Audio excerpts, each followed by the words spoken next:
those of you who were here last year, you know what a successful program this was, and some of the incredibly useful information that District Attorney Ryan was able to give to us, so that you can live your lives without falling victim. Can't hear you very well. Come on, raise your All right. voice. So that we can live our lives feeling safe and not feeling victimized. So the District Attorney Ryan has been the District Attorney since 2013 of Middlesex County. Middlesex County, for those you know, is the largest county in Massachusetts, so she has a tremendous responsibility. She's like the chief of police of all the prosecutors in the courthouse, putting bad guys away. But more importantly than that, not only is she, a skillful prosecutor coming up through the system and now in charge of everybody, but she has devoted her career to helping seniors stay safe. Before she was the district attorney, she was served as the general counsel and chief of the office's Elder Affair and Disabled Unit, where she prosecuted crimes involving physical and financial abuse of the most vulnerable victims. In addition to responding to and investigating all instances of abuse and neglect of disabled and elderly persons, District Attorney Ryan has worked to ensure the safety of our elders by building partnerships and collaborations among service providers, nonprofits, hospitals, and elder protection agencies, as well as local communities and local police departments. And she's always been a strong supporter and strong friend of Ashland's, coming all the way out here to the southernmost tip of her county to come out and give these great presentations, taking the time out of her busy schedule.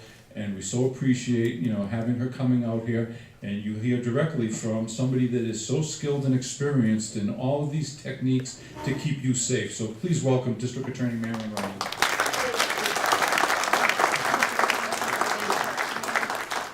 Thank you, Chief, and thank you all for being here today. One of the things that makes being the district attorney of Middlesex County such a wonderful job is the kind of partnerships that you see here. We all sometimes think, is anybody really working for me? Is anybody really looking out for me? We have all these people, what are they doing for me? And it's easy to think that, but in Middlesex County, we really have unique partnerships. You see the chief is here today, he's a busy guy, he's got so many members of the department here. We've got Representative Lewis here, Dennis is here from Senator Skoka's office, and you have chosen really well in the people that work for you and the people that represent you, because they're all very busy. Fortunately, nothing bad has happened here today. And they're not going to get to be on TV, there's no big story about being here, but they're here just to make sure that you are protected. And that's something that makes our job so much easier. Because I'm going to talk a little bit about, when something happens, first of all, there's the trauma to somebody that it happens to. But especially when it comes to your money and your property, even when things go perfectly, when the police identify who did something, when we prosecute them, and the case goes perfectly, the chances of us getting all your money back, or your property back, or making you feel as secure as you did before are pretty small. That's why we're so interested in making sure that nothing happens. So I'm going to take 1 second to ask Representative Lewis to come up and just say hello to you this morning. He has been an amazing partner since taking office. I never do a program out here, whether it's with kids or the community, that he's not out there to talk to us. So say it. Thank you so much, and I literally just promised her that I wasn't giving a speech, so I'm sorry. But really just wanted to take this opportunity to thank you for all you do to keep us safe. I love the Ashland Senior Center. I'm here almost every Monday for lunch, and when I saw that you were coming at 1 o'clock, I said, we need to stay after and hear what she has to say. But really, thank you so much. Thank you. Thank you. Wow. That quick? Wow. All right, so let's start by talking about a few things. I want you to think today about the people who run these kind of scams, right? Because think about if you turn on your TV when you get home and you hear about something like the case that we just indicted last week, where a teller at the bank had made friends with a woman who was a customer. And this is a woman who's very, very aware of what she's doing, very well educated, very financially savvy. And the teller started offering her some options for what she could be doing with her money.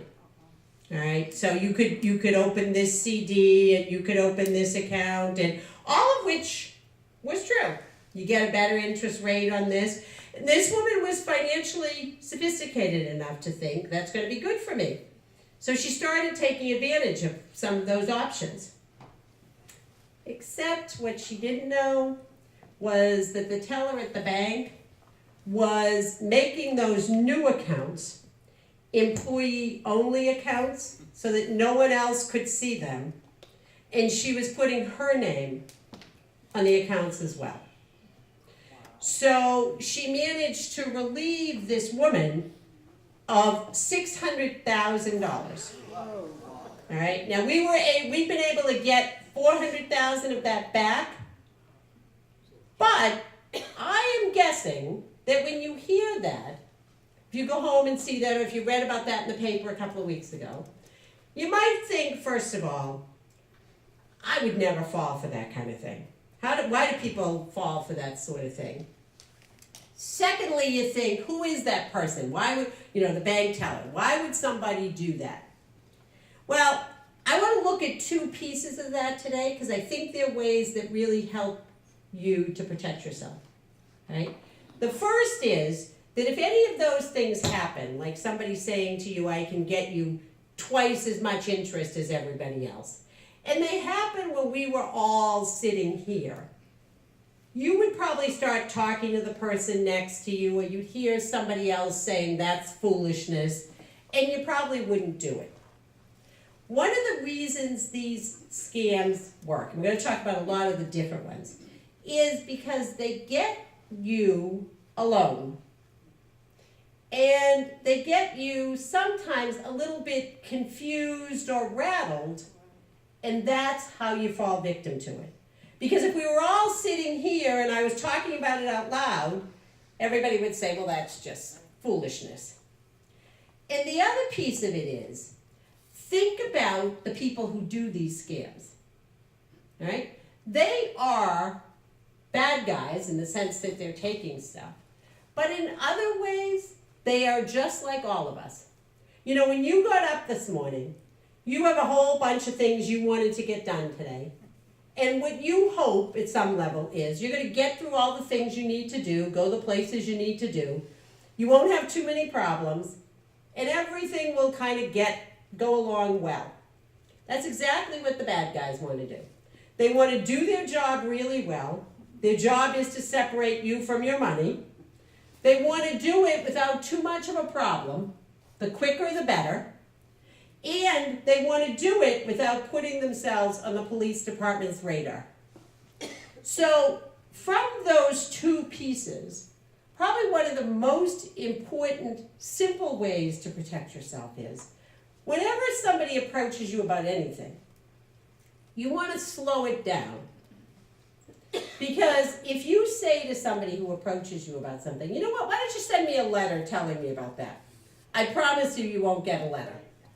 Or, you know what, my daughter's right here and she's going to get on the phone and you could explain that to her. I promise you they will have hung up. Anything you do to slow somebody down is going to help to protect yourself. Because they want to do what they're doing to as many people as quickly as possible. And if they're going to have to spend an extra half hour on you, the unfortunate thing is they're just going to move on to somebody else. And you will have protected yourself. So that's one really important piece. The other piece, which I hope, and I always ask people this, I'm glad that you're all here and we're going to talk about a lot of these things here, but I'm sure everybody here knows some people in the community who can't be here, either because of health issues or their caregiving issues or whatever. And the more people are unable to get out, the more likely they are to be taken by these things. Because they're the people that they get on the phone, they're by themselves, and somebody talks them around to whatever it is they want them to do. So my hope is today that you learned something from this, but also take extra packets Spread the word to the people you know who can't get out, because that's what we really want to do, is spread this as far as we can. Now let's start by talking about, I'm going to talk about a couple of the scams that are running all over the place right now and how they work. So remember first, the idea is to get you alone on the phone and to get you a little bit flustered about everything. But an important part of what makes people fall for these scams is they almost always have some piece of truth in them. All right? So, for instance, I am not a magician who can predict the future, but I can guarantee you that this week there will be notice somewhere of a scam that will go like this. The government's been shut down. We're restarting the government. We want to make sure your Social Security comes on time. So we need to confirm your Social Security number. All right? You got the call? See, I'm like a magician. I can predict these things because that's exactly it, right? But it starts with something that's true. So you know the government's been shut down. So now you're kind of listening, and then they get you a little bit rattled about if you don't confirm with us, your Social Security check's going to be late, and you have bills to pay. You need your check to come when it's supposed to come. So now you're getting a little bit nervous about that. And the next thing you know, you're giving up information that you shouldn't be giving up.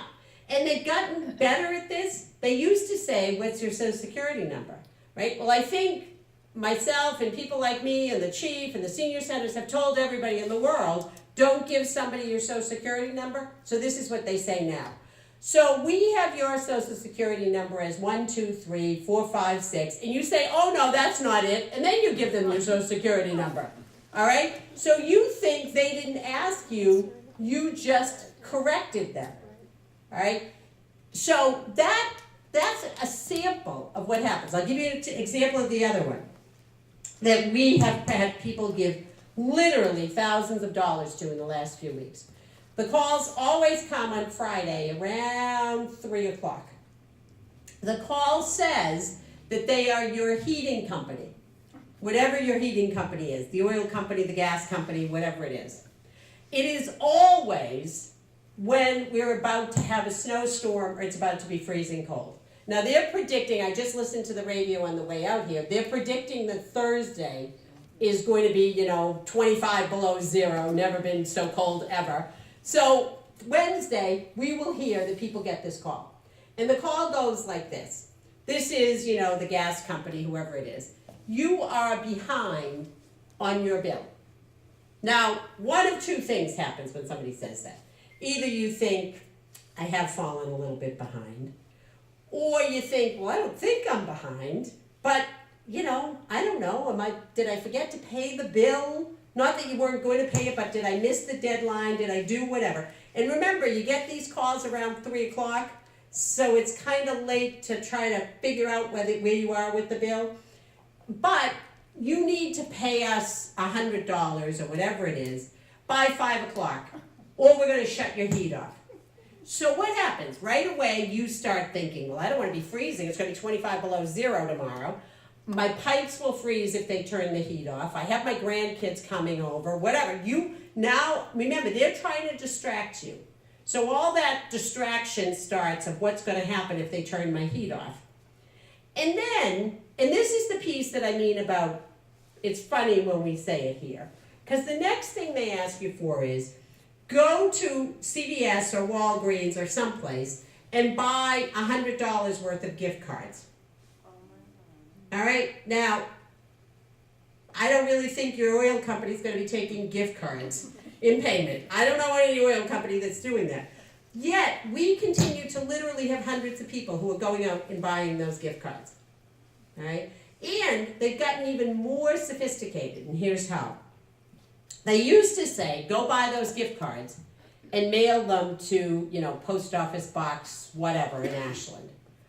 Well, sometimes people would realize after they sent the cards off, and they'd call the police, and they would cancel the cards. So now they don't want you to send the card. What they ask you to do is take the gift card. If you look on the back side of a gift card, there's a little strip, a little silver strip that looks like a scratch ticket. And if you scratch that off, there's a number under there. So they ask you to buy the card, scratch it off, and give them the number. Once you give me the number, I can use the card. I don't need the physical card. So I'm not even waiting for you to mail it to me. Okay? So that's really how these scams work. They tell you something that's true, they get you rattled and distracted, and then they ask you to do something, and there's always a rush. 5 o'clock, we're turning your heat off. So people go rushing off to do that. Now, we've worked a lot with the retail companies, and you will see, this is such a big issue. If you went now to CVS and you want to buy a gift card, you legitimately want to buy a $25 gift card to Dunkin' Donuts or wherever. If you're paying cash, the clerk is going to ask you 2 questions. And if you're paying with your credit card, when you put it through the little machine, the 2 questions are going to come up. The first question is, are you doing this voluntarily, or did somebody ask you to buy the card? They want you to say, yes, I'm doing it voluntarily. The next question is, do you understand that once you buy the card, you're being charged the money for it? Right? So if you don't answer yes to both of those questions, they are not supposed to let you buy the card. And the idea is to just give people one more second to let them think about, because what we continue to see happen is people get that call, they rush out to the store, and they're buying the cards before they've even really thought about, does it make any sense that the oil company's taking that money? All right, so that's one way we stepped in to do that, is to ask you those 2 questions. And it's the same as the other question, the other scam, which I think we'll see as we get closer to tax day, we'll continue to see, and again, when I say it in here, you're going to laugh, is the call you get is, this is Marian Ryan from the IRS. There's a problem with your taxes. You owe us $1,300. Please go buy these gift cards. Now, there's a lot of things going on in Washington, but we are not running the government on gift cards from CVS. I mean, think about that, right? It sounds silly. And yet, we, every single week, have dozens and dozens of phone calls with people giving up those gift cards to pay. I'll give you an example. We had a woman recently, we've worked a lot with the people in stores. If somebody comes in, many of the stores now are thinking about limiting how many gift cards you can buy, which of course is going to be a problem, because if you want to go buy 5 gift cards because you have weddings to go to or showers or whatever, you should be able to do that. But people are losing so much money with it that we're trying to figure out how you can put a limit on it. But we had a woman go into the Apple store up at Burlington Mall. She asked the young man behind the counter for 4 $1,000 gift cards. Now, this woman didn't look like she was setting up a computer lab. So he started asking her questions about, are these gifts? Could I wrap them up for you? What is it? At first, she just was kind of hurrying him along. Finally, she started to cry. And she said she had gotten a call that afternoon that she owed $3,700 in taxes. And she'd been told to go buy the gift cards or she was going to be arrested by the federal marshals. So they scared her. They got her completely distracted about, I mean, whoever really knows if you owe the IRS something or not, right? Because all of a sudden they're rattling off some numbers to you. And off she went to the store to buy those gift cards. Here in Middlesex County, the sheriff and I have been putting out a lot of publicity about the fact that a related scam is people are getting a phone call that says, this is the sheriff's office in Middlesex County. You had jury duty July 1st. You didn't show up for jury duty. There's a $200 fine when you don't show up for jury duty. If you don't pay by 5 o'clock, we're going to arrest you. So there is a fine if you don't show up for jury duty, but you have to have a hearing and the judge has to find out you really knew you were supposed to come for. It's very complicated, and we don't take gift cards. So that's kind of the bottom line. You know, anybody you hear asking you for a gift card, I promise you that's going to be a scam. And the same with cash. I was out on Thursday doing this presentation at a senior center, and the chief of police who was coming, while we were there, got a call because a man had just called the station. His father, in his 70s, still working, running a business, perfectly financially sophisticated, had just told him that he had $5,500 cash that he was about to mail off to resolve his IRS problem. So everybody's getting these, everybody's frightened, and they're doing it. Cash going anywhere, you are not going to get back. And that is, nobody is calling you and saying, put a box of cash together. No legitimate place is calling you and saying, put together a box of cash. So cash and gift cards are definitely scams. The second and sort of bigger piece, and it goes to that as well, if you think about things that you might want to have done at your house or buying something, right? When you buy a car or you bought your house, you make a big purchase. That's a contract. Same thing when you're having somebody come to plow, somebody come to fix your furnace, whatever. You're asking them to do a service for you. You're going to agree to a price, and you're going to set whatever other conditions you want. You need it done by Wednesday. It's going to take 3 hours. Whatever it is, other conditions. If you really think about that as how serious a contract is, you should never be making a contract unless you've thought about what it is you really want and how you're going to negotiate that. And you should never be doing it at your front door, because those are the other big scams we see. Especially in the winter, you have people coming to the door. I'll do your plowing, I'll do your shoveling for you. I'll help clear your gutters. I'll help get the snow off your roof. I'll help take down the trees because of the windstorm, whatever it is. They come to the door, and the way, you all know this, the way it goes is, I was working on the block over. I have extra material, I have extra time, I notice you have the problem. I can do that for you. And usually what happens is one of three things. It's never a good ending. Probably the best ending is they just take the money and they disappear. The second possibility is they take the money and they do some kind of job that is not worth what you just paid for.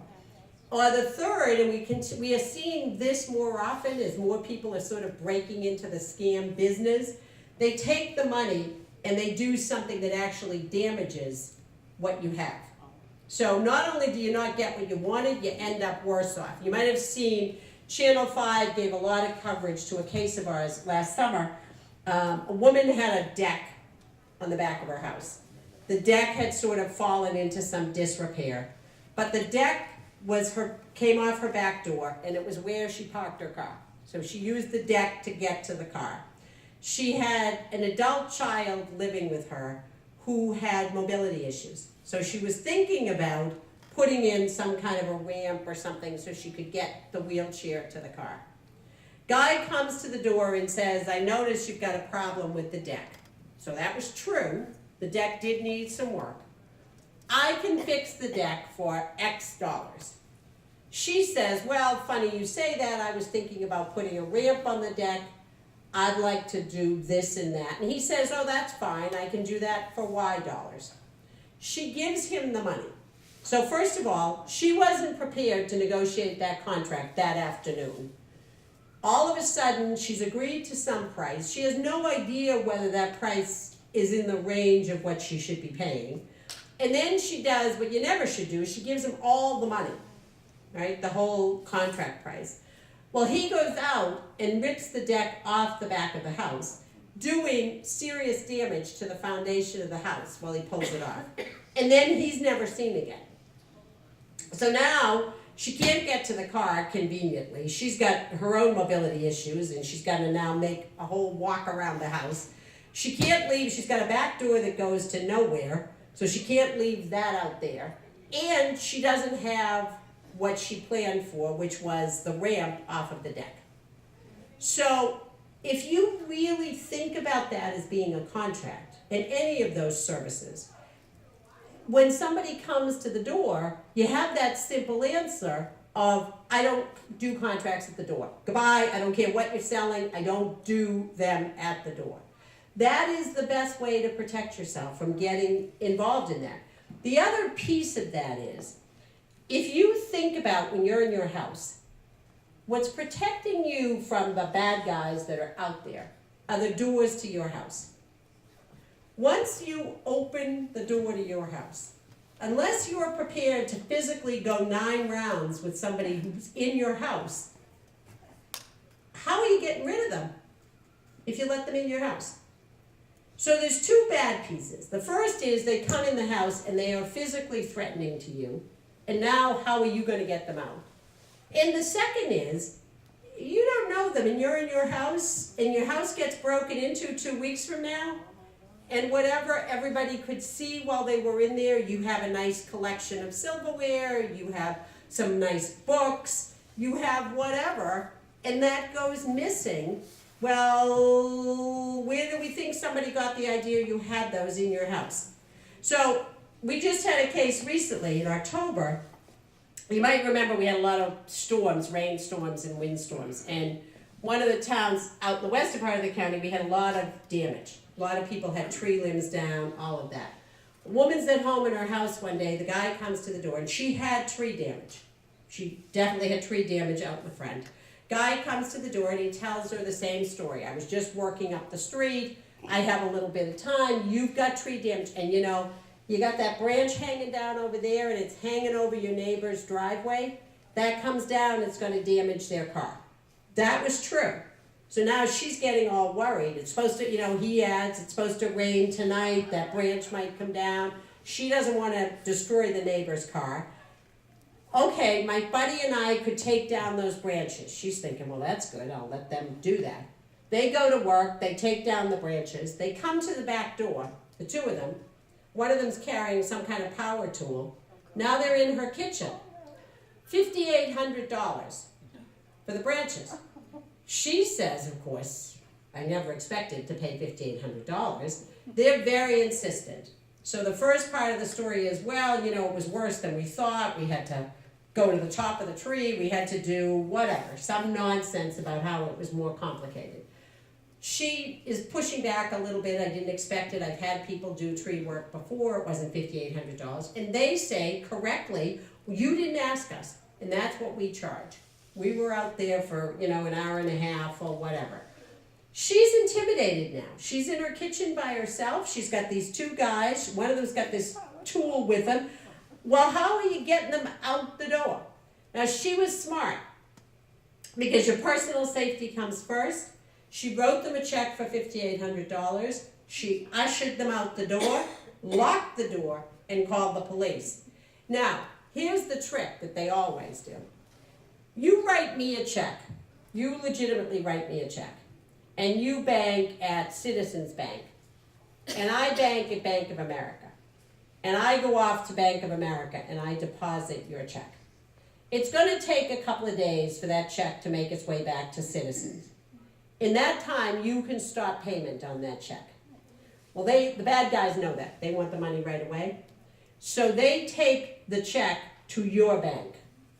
They go to Citizens Bank and cash the check. The police department, in fact, found these guys in the lobby of her bank. Because once they withdraw the money out of your account at Citizens, there's no stopping payment. The check's done. It's finished. So they skip that middle part and they go right back to your bank and get the cash. So the other piece of it is, you know, people make mistakes, as this woman did. She did the right thing in protecting herself. But if you get flustered, and like with the call about your Social Security check, you give out your Social Security number or something, a lot of times people realize it. 5 minutes later, they realize they shouldn't have said that.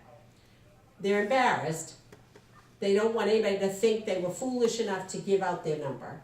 They don't want their kids to know they gave out the number. And they hope that nothing will happen. Something bad's going to happen. Or they wrote the check and they hope nothing is going to happen. Call the police. The sooner you call the police, the better chance we have of trying to stop that money. We got her $5,800 because they got them right in the bank lobby. It's how we saved the $400,000 of the woman who gave the money to the bank, to the teller at the bank. So people, it's human nature, they just get embarrassed and they don't want to complain about it, so they don't tell it. Make that call right away. The other piece is, again, the bad guys, right? They figure out that if it's 6:30 at night, two big guys ring your doorbell, you're probably not answering the door, right? So what we have been seeing lately is, a couple weeks ago, we had a woman got a doorbell rings at 6 o'clock, 6:30, it's dark out. She goes to the door, she's got the glass panels on either side of the door. There's a little girl out on the porch, 7 or 8 years old, right? Not the kind of neighborhood where kids would be out walking. So of course, what does everybody think? Maybe there's been an accident, is this child hurt, whatever. She opened the door, coming up the walk with the two big people, right? So she was able to get that door shut before they get up there, but she was very lucky. So that happens again. Somebody shows up. It's often a woman who will show up at the door. They are looking to distract you. They're looking to make you think, oh, this isn't a problem. It's a little child. Or it's a pregnant woman at the door. Remember, if there really is something wrong, you call the police will be there in 2 minutes, and they'll figure out what's going on with them. Once you open that door, it's that much harder to get them out of the house. So that's an important piece to just think about your personal safety. The same is true with not making those contracts, is you getting the phone call, the phone scams. So people always ask me, can you cut down on those phone calls? I'd be rich if I knew how to do that. But what I do know, and this is an interesting piece, the two scams that are probably most around right now on the phone, or the two ways to deal with phone scams is, the first is, we are seeing an incredible increase, and you might have heard of this is the yes scam. So you get a phone call, you pick up the phone, and someone says, can you hear me? So of course, you say yes.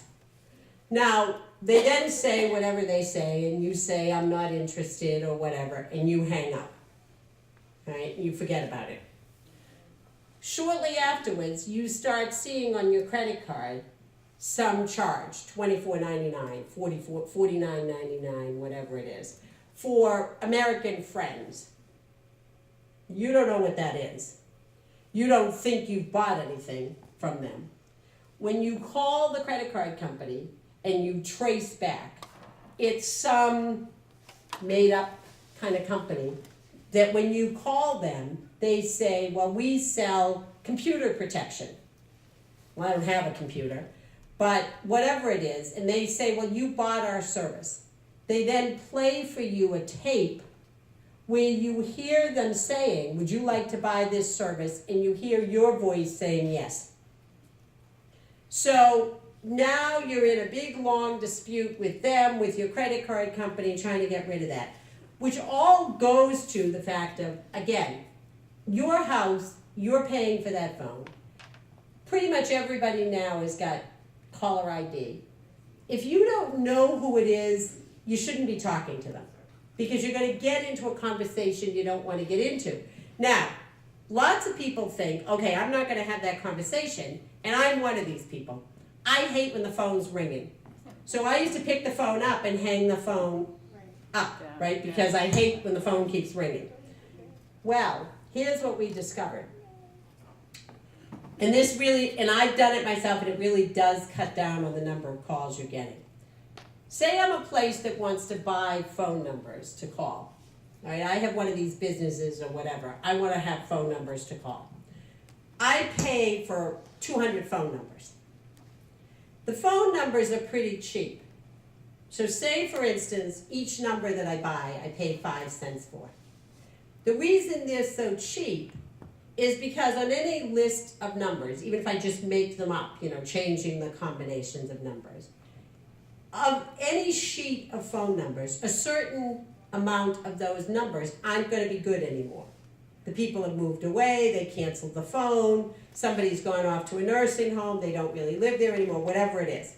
So I, the person who's buying that number, say I buy 200 numbers, I might only get 160 numbers that there's a real person. If I call a number, they robocall a number, and somehow there's a human interaction.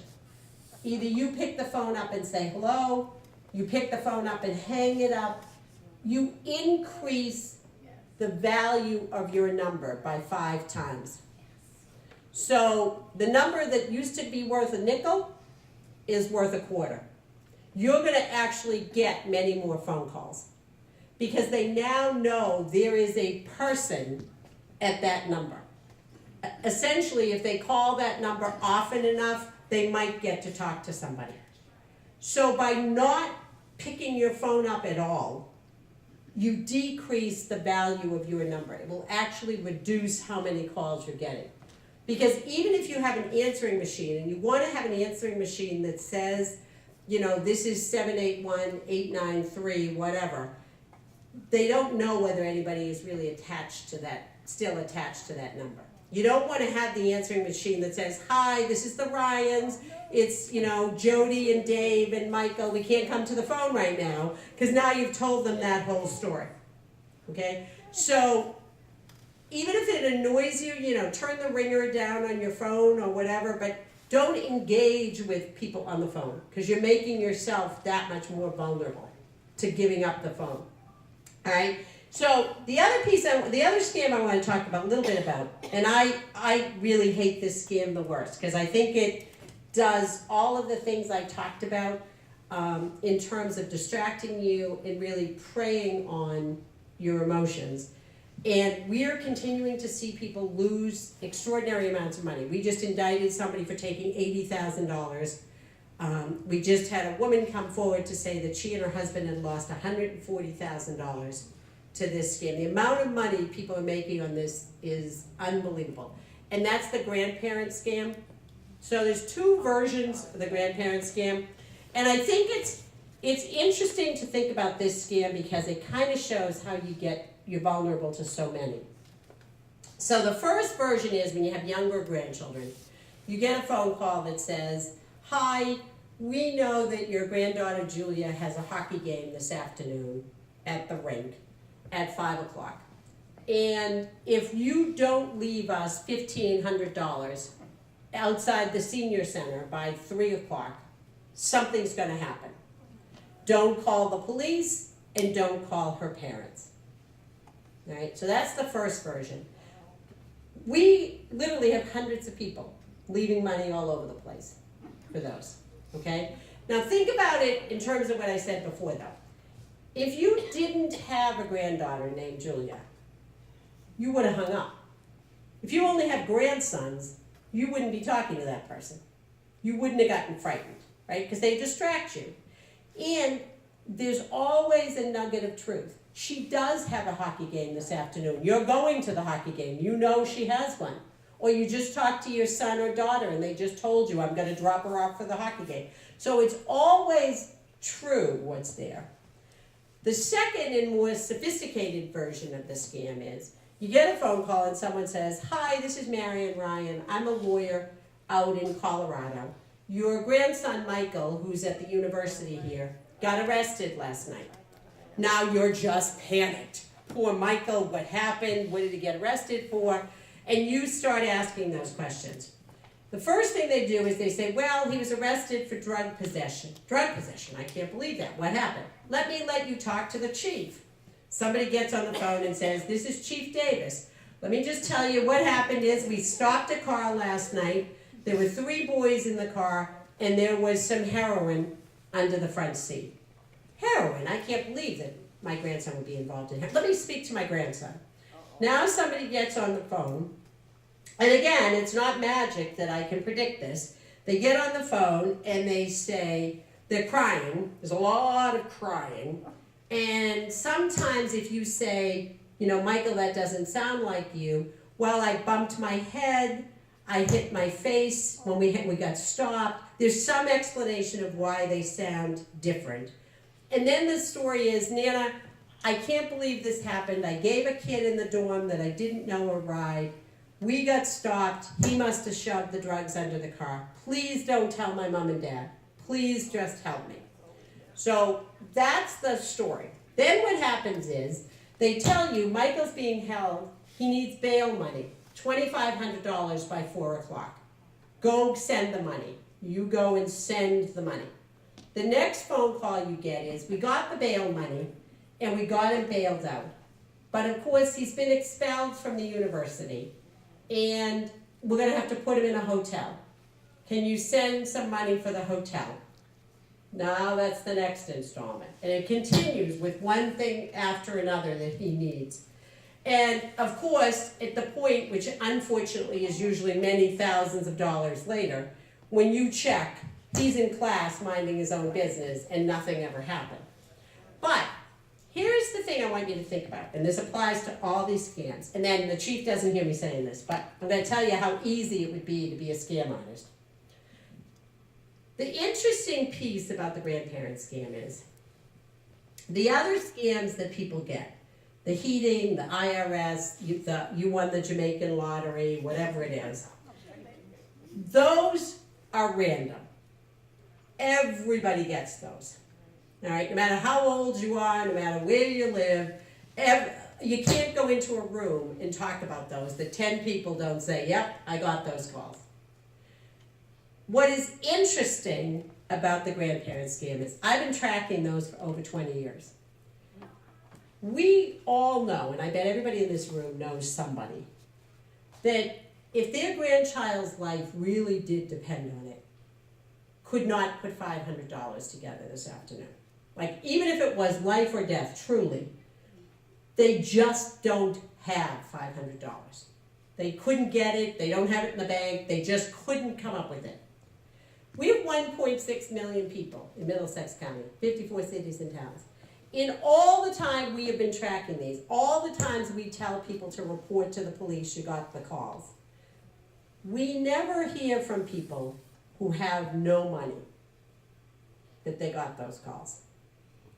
So they're not random in that sense. They are targeting people who might be able to put together some money. The other piece is they have that truth in there. Because if you got that call about your grandson Michael and you don't have a grandson Michael, you're hanging up. If you only have 5 granddaughters, you've hung up on that call. Okay? So where do they get that information? And we tried for years to try to figure out, is it they all go to the same mechanic, they all go to the same hairdresser, they bought their cars the same place, whatever it is.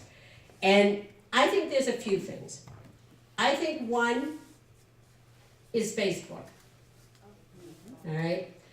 Because I always say nothing good happens on Facebook, but we see a lot. Somebody will come to the police station or to our office and say, I went away last weekend. No one knew I was going, but my house got broken into. Well, we go on Facebook and there you are, okay? Clue, bad guys look on Facebook too. Right? So when Michael got accepted last spring to the University of Colorado, and the kids all get the sweatshirts and they post all over the place, here I am, bad guys see that too. Okay? So I think that's one way. I think that probably the bigger way, and this is the challenge, is I think a really good source of the information of how you figure out who the targets are and how you get people is medical facilities. Doctor's offices, the lab, the dialysis clinic, the hospital, whatever it is. For 2 reasons. The first is this. Suppose you're a patient somewhere. You're a patient, say you're a primary care doctor. All right? And I work in your primary care doctor's office. Or I work there and I have a boyfriend, husband who's a bad guy. What do I know? Obviously, I know your name. Okay?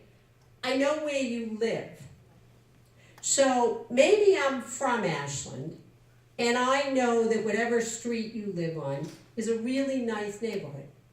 People who live on that house, that street, have a little bit of money. If I'm not from Ashland and I don't know that, I go on Google Earth. If you haven't been on Google Earth, find a 12-year-old, to take you on Google Earth and show you your house. It is horrifying, all right? Not only can you see your house, exactly your house, you can do a 360 around your house. You can see how it's maintained. You can see the cars that are in your driveway. So I could do a pretty good job if I took everybody's address in this room and I went on Google Earth. I could do a pretty good job of figuring out who could probably put together $1,000 this afternoon, all right? I also know, at a medical facility, I know what you did for a living. So I know that you were a Cambridge public school teacher. You probably have a pretty good pension. I know that you owned a business in town. I could probably figure out you might have some resources, right? I also know, and this is an important piece, I know what kind of health insurance you have. I know whether you're just a Medicare patient or you have that pricey Medicare supplement that costs, $3,000 a year. So I know a little bit about that. But more importantly, and this is the part, think about this. You go to the doctor. You go in and you see the doctor, and the doctor says, okay, I want to see you in 3 weeks.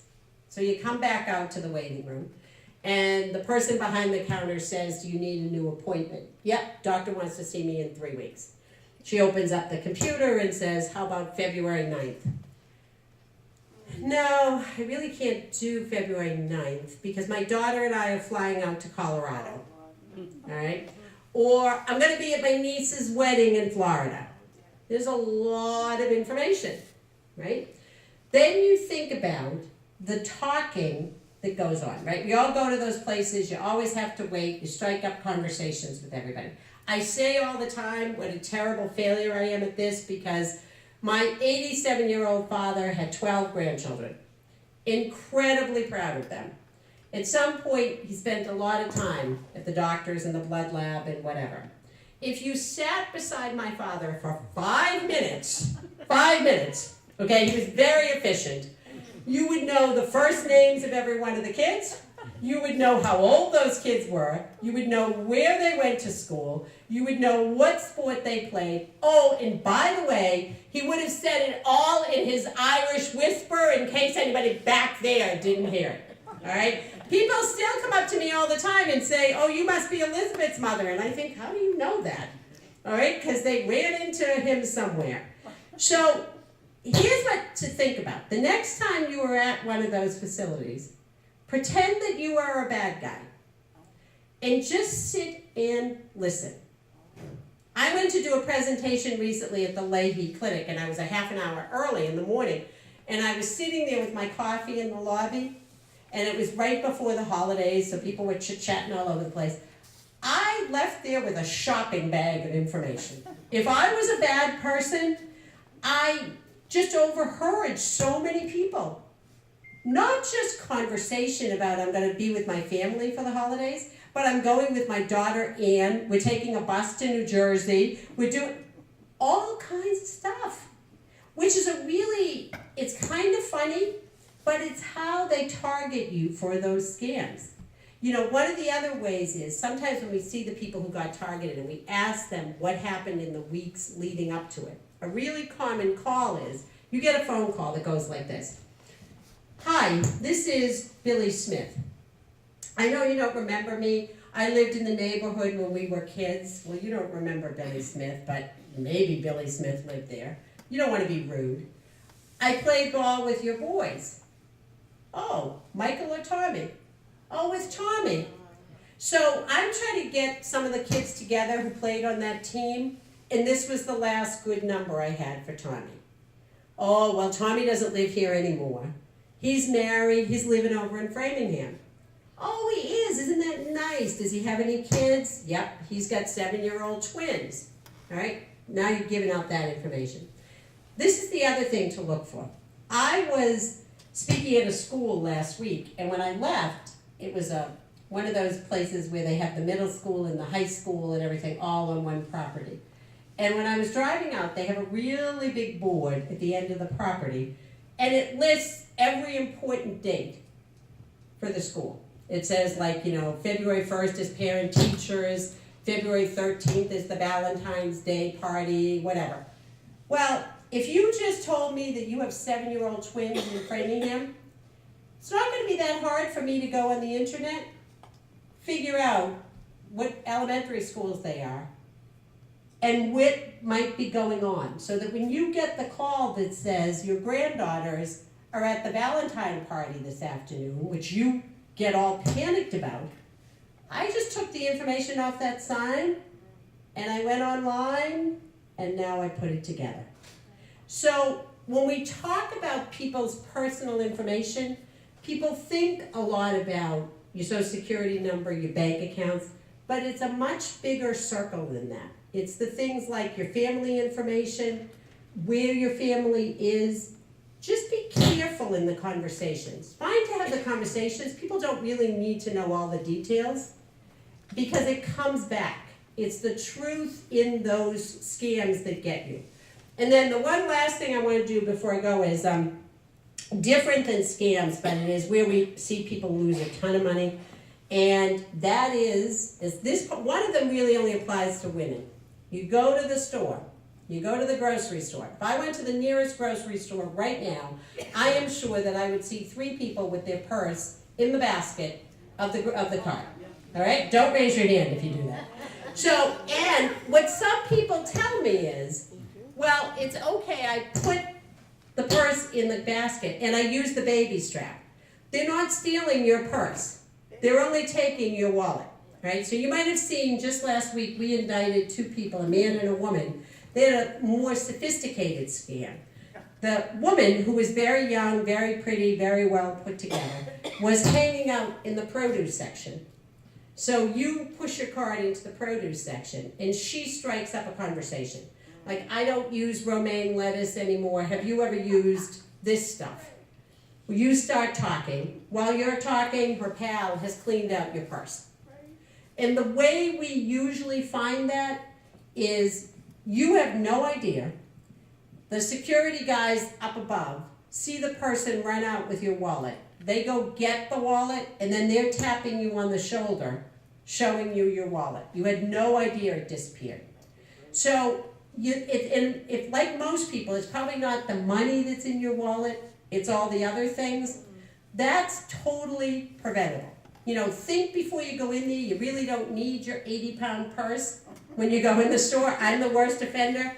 But in the other piece of it, and this applies to men and to women, we increasingly have people, and it goes to the distraction piece. It also goes to the fact that the weather is bad here, 5 months of the year, and that it's dark at 4 o'clock now. And that's parking lots. Parking lots are a place where you get really distracted. You come out, you're looking for your keys, you got bags to get in the car, you're trying to figure out where you're going to put those. Maybe there's ice or snow on the windows, you're trying to get those cleared off. So what we see is people either doing that, somebody goes by and gives your purse a yank, off they go, right? And I don't care what happens, I can tell you all day long, let the purse go. If I yank on your purse, you're going to yank back. One of the saddest cases I ever prosecuted was exactly that. Guy yanked her purse, she yanked back. She lost her footing on the snow underfoot, right under her own car.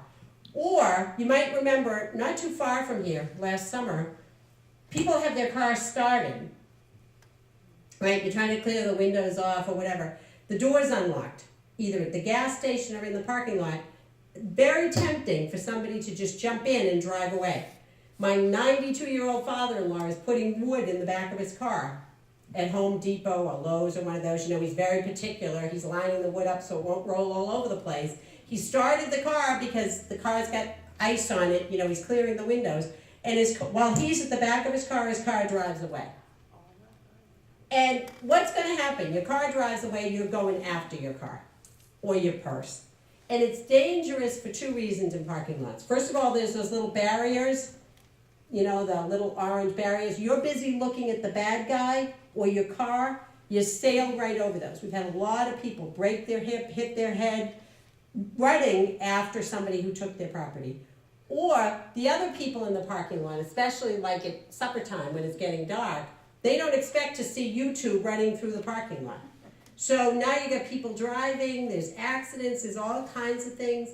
Again, it's all about distraction. You can cut down the distraction when you go out there, have your keys in your hand.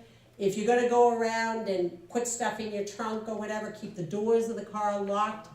If you put your purse, don't throw your purse in on the front seat, leave the door open and go to the trunk, because your purse is gonna be gone.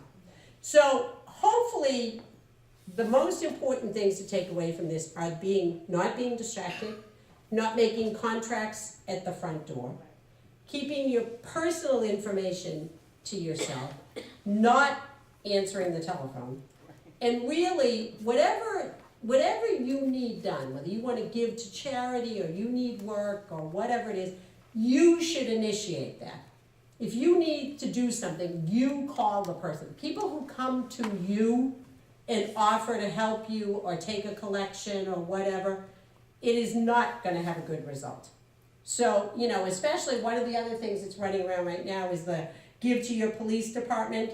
So they call up, give to the police department. We love the police department. You want to do that. My least favorite part of that is, and somebody just told me this on Friday, tape it to your front door. Oh, by the way, we'll have you over. You want to give money to the police department, mail it to the police department. Stop by there. All of those things, you should do the control of what you're buying and what you're giving. So.